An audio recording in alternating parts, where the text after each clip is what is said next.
En 1948, le corps d'un homme est retrouvé sur la plage de Somerton, en Australie. Impossible à identifier, à ses côtés on retrouve une cigarette à moitié consommée, des billets de transport, un peigne, un code secret et un poème écrit en persan. Bonjour à tous et à toutes, moi c'est Little Fafa et aujourd'hui on va parler du mystère de Somerton Beach, toujours non résolu à ce jour.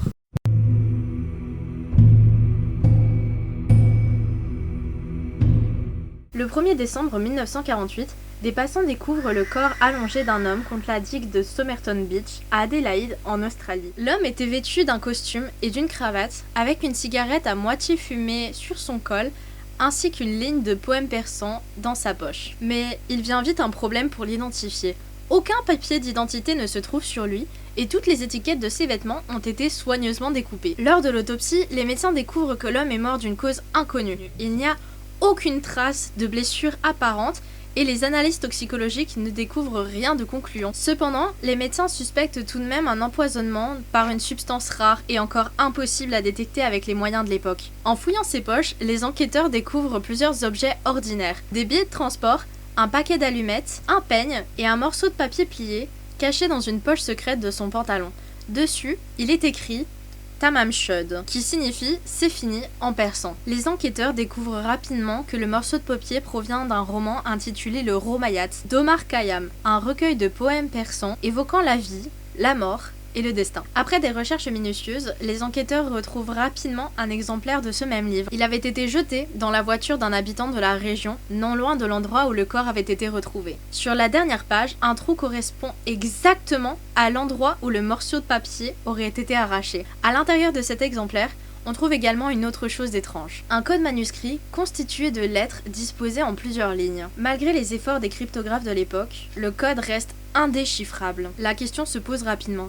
Message secret ou simple gribouillage? La police trouve également un numéro de téléphone inscrit à l'arrière du livre. Ce numéro mène à une femme nommée Jessica Thompson, une femme vivant à proximité du lieu. Lorsqu'elle est interrogée, Jessica affirme ne pas connaître l'homme de Somerton. Mais selon les interrogateurs, Jessica semble troublée lorsqu'on lui montre la photo de l'homme. Elle refuse de donner plus de détails et semble vouloir couper court le plus rapidement possible à l'interrogation. Certaines théories avancent que Jessica aurait peut-être eu une relation avec cet homme. Cette théorie repose sur le fait qu'en 1948, elle avait un fils, Robin, qui possédait une caractéristique physique rare, une anomalie de l'oreille qui correspond exactement à celle de l'homme de Somerton. Cela a mené certains à penser que Robin pourrait être le fils de cet homme. Bien évidemment, un mystère pareil a amené bon nombre de théories à son sujet.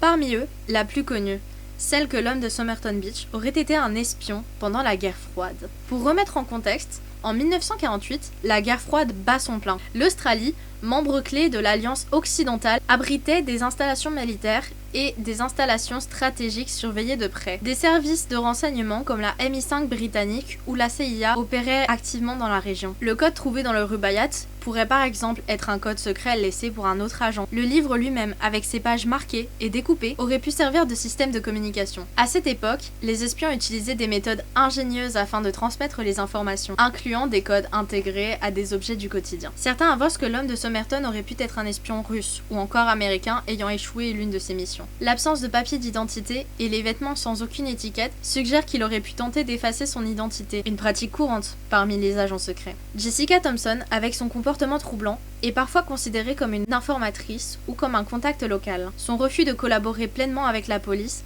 a alimenté les spéculations à son sujet. De plus, la proximité géographique de Somerton Beach avec des bases militaires sensibles renforce l'hypothèse d'une affaire d'espionnage. Les enquêteurs ont redoublé d'efforts afin d'essayer de comprendre ce qui était arrivé à cet homme et qui était-il. Les empreintes digitales de Somerton Man ont été envoyées dans le monde entier, mais personne n'a pu l'identifier. Faute de quoi, le corps a finalement été enterré en 1949 au cimetière d'Adélaïde, avec comme inscription « Ici repose l'homme inconnu qui a été retrouvé à Somerton Beach ». Pendant plus de 70 ans, ou 70 ans, l'affaire est restée un mystère total. Mais en 2022, une avancée majeure a été réalisée grâce à l'analyse ADN. Le chercheur Derek Abbott a souhaité analyser l'ADN de l'homme grâce à ses cheveux, conservés lorsque la police avait fabriqué un modèle en plâtre de son visage. Le scientifique s'était associé à l'experte médico-légale américaine Collie Fitzpatrick spécialisé dans les cold cases. Grâce aux avancées en généalogie génétique, les scientifiques ont comparé cet ADN à des bases de données généalogiques publiques. En analysant des milliers d'arbres généalogiques, ils ont réussi à identifier des correspondances avec des parents éloignés. Ils sont partis de 4000 noms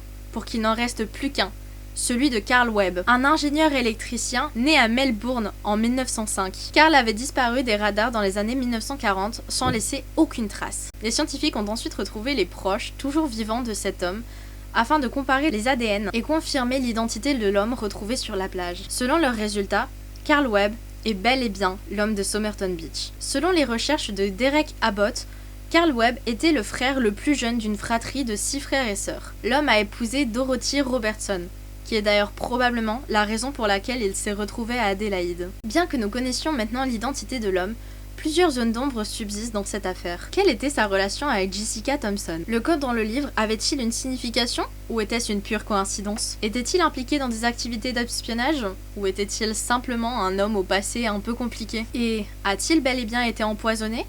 Si oui, par qui? Et pourquoi? Ce mystère, malgré les avancées scientifiques, continue de captiver les amateurs d'énigmes du monde entier. Merci d'avoir suivi cette enquête avec moi. Si cette histoire vous a intrigué, n'hésitez pas à liker, commenter et à vous abonner pour suivre d'autres mystères fascinants avec moi. Et vous, quelle est votre théorie sur l'homme de Somerton?